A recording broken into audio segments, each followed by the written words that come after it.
একটা টাওয়ারে দাঁড়িয়ে আছি। এখানে উপরে ওঠা যায়। তো এবার ক্রিশে মানে হচ্ছে চার্চ জার্মানে, মানে ডয়েচে। তো এখান থেকে এন্টায়ার সিটির একটা অসাধারণ মানে খুব ভালো একটা ভিউ আসে। আর আমরা দাঁড়িয়ে আছি মোটামুটি ইস্ট সাইডে। হ্যাঁ, আমরা নর্থ ইস্ট। হ্যাঁ, নর্থ ইস্টে দাঁড়িয়ে আছি। তো খুব ভালো লাগছে এখানে দাঁড়িয়ে, ভীষণ ভালো। আর ইভেন এই চার্চটা এত অপূর্ব দেখতে, মানে কি বলবো, মানে কিছু বলার নেই। জাস্ট এখান থেকে এখানে নিচে বেশ সুন্দর একটা ভিউ আসছে, যেখানে আর কি আমরা দাঁড়িয়ে কিছুক্ষণ আগে গানের একজন আর কি পিয়ানো একটা ট্রুপ হবে সম্ভবত, তারা আর কি বাজাচ্ছিল একজন করে। খুব ভালো লাগছিল দেখতে। এই যে সেই বিশাল বড় একটা জাইগ্যান্টিক সাইজের বেল, আমি জানি না এটা বাজে কি না, বাজবে হয়তো, মেকানিজম তো রয়েছে মনে হচ্ছে বাজে। বেশ মজা লাগলো এটা দেখে আর কি। এত বড় ক্লক আমি দেখিনি, ছবিতেই দেখেছি শুধু। ওখানে যে কাঁচের ওই যে রঙিন কাঁচগুলো রয়েছে, এটা প্রত্যেকটা গথিক ক্যাথিড্রালেরই একটা ফিচার। এটা একটা গথিক ক্যাথিড্রালের মানে সিগনেচার জিনিস। তো ওই রঙিন কাঁচ দিয়ে বাইবেলের নানান রকম সিন ডেপিক্ট করা থাকে, এখানেও ছিল। কিন্তু ওয়ার্ল্ড ওয়ার 2 সময় ওই কাঁচগুলো সব ভেঙে নষ্ট হয়ে গেছে।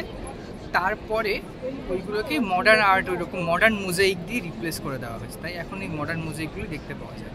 এটা খুব ভালো একটা এক্সাম্পল দেখতে গেলে আমাদের প্রাগের ক্যাথিড্রালে যেতে হবে। সেখানে নিশ্চয়ই কোনোদিন যাও। বেশ ইন্টারেস্টিং ব্যাপারটা, খুব ভালো লাগলো। ভেতরে বাচ্চা একদম ছোট ছোট বাচ্চারা ভায়োলিন দিয়ে বাজাতে শুরু করেছিল, প্র্যাকটিস করছিল হয়তো, কারণ মাঝে মাঝে থামিয়ে দিচ্ছিল।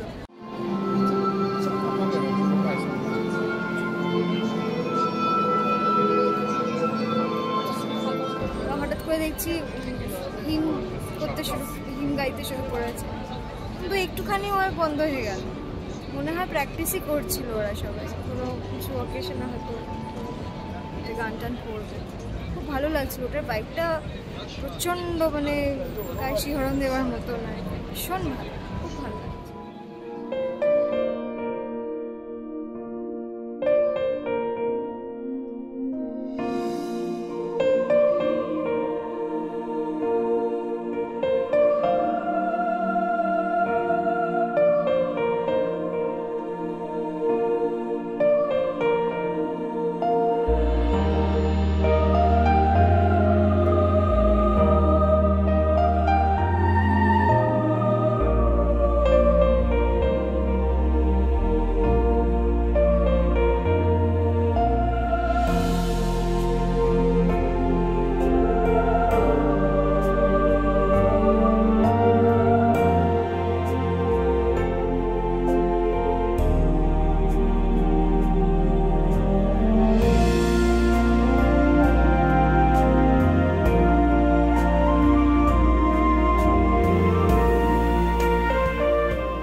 সুপার মার্কেটে গেছিলাম, একটু জল কিনতে হতো। জল কিনে বড় একটা জলের বোতল কিনেছিলাম, কিন্তু ওটা বনির ব্যাগে রয়ে গেছে।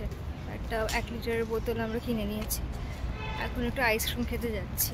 ভালো বেশ ভালো, মানে ওয়েদারটা খুব ভালো, বেশ গরম আছে কিন্তু আবার খুব সুন্দর হাওয়াও দিচ্ছে।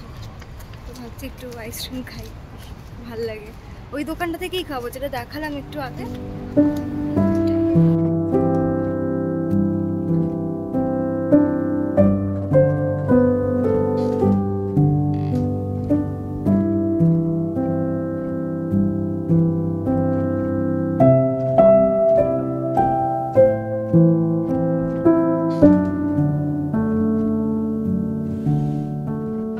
আইসক্রিম পেয়ে গেছি।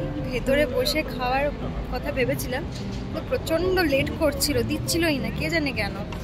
তো তাই জন্য হচ্ছে আর বাইরে সেখানে প্রচুর বসার জায়গা আছে, তো সেখানে আর কি বসে বসে খাচ্ছি। দীপন পেছনে আছে, আর ওইখানে বসে আমি এই পোর্শনটা করতে পারলাম না, কারণ অনেক লোকজন আছে আর এখানে প্রাইভেসির ব্যাপার আছে। সেই জন্য ওটাকে রেসপেক্ট তো করতেই হবে না, যেখানে যেরকম সেরকমভাবে থাকতে হবে। তো এবার আমি এটা যদি না খেয়ে যদি কথা বলি তাহলে এটা গলে যাবে। এবারে জেলাটা তাড়াতাড়ি খেতে হয় না, তো গলে যায়। তো এরপর এটা খেয়ে দিয়ে নিই, তারপর আবার দেখা করছি।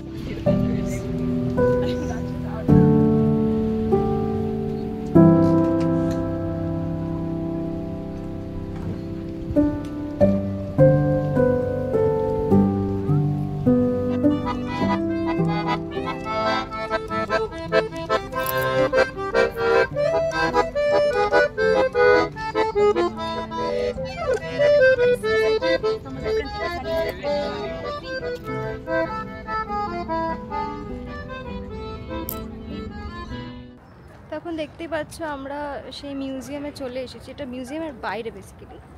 তো এই জায়গাটার নাম হচ্ছে মারিয়া থেরেজা প্লাস।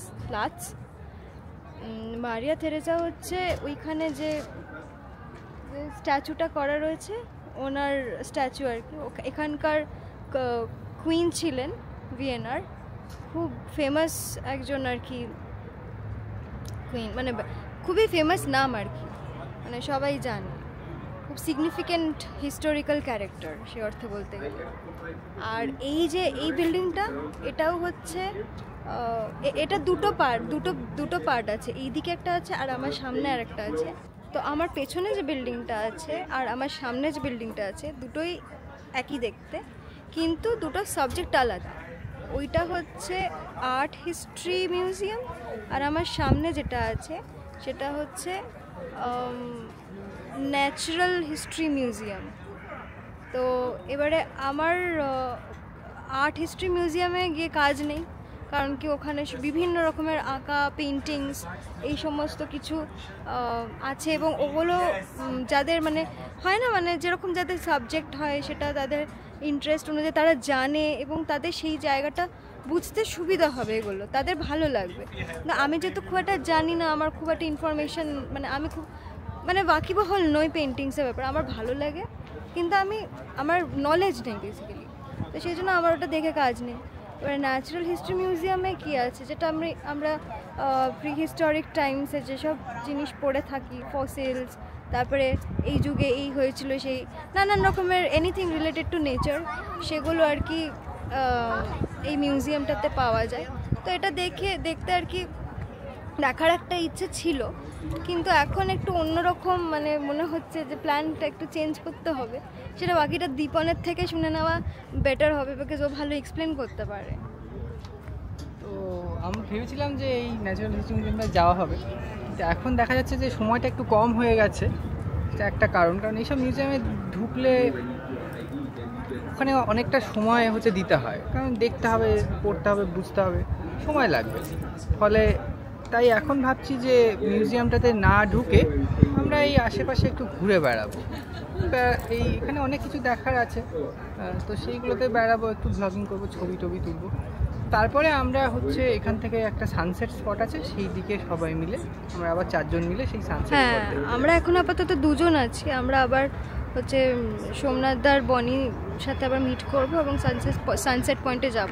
আমাদের একটা সময় রয়েছে, এবং সেই সময় যা বুঝলাম, এই যে কোনো মিউজিয়ামে আসতে গেলে তো হাতে অনেকটা সময় নিয়ে আসতে হয়, সেই সময়টা আমাদের নেই এই মুহূর্তে, কারণ খুব মন দিয়ে ভালো করে মানে সমস্ত দিয়ে আর কি মন দিয়ে দেখতে হয় ব্যাপারটা, সেই অবস্থা আমাদের নেই। সেই জন্য আমাদেরকে এখন চলে যেতে হবে। তো তাই জন্য আমরা ভাবলাম যে একটু প্ল্যানটা চেঞ্জ করা যাক, এই 4-5টা একটুখানি ঘুরে নেওয়া যাক। আর যদি আগামী মানে এই কটা দিন আছি, কত 23 তারিখ, 4 দিন মোটামুটি আছি, কোনো দিন দেখা যায় যে ফাঁকা যদি পাওয়া যায় তখন আমরা আর কি ওটা ঢুকিয়ে নেবো আর কি।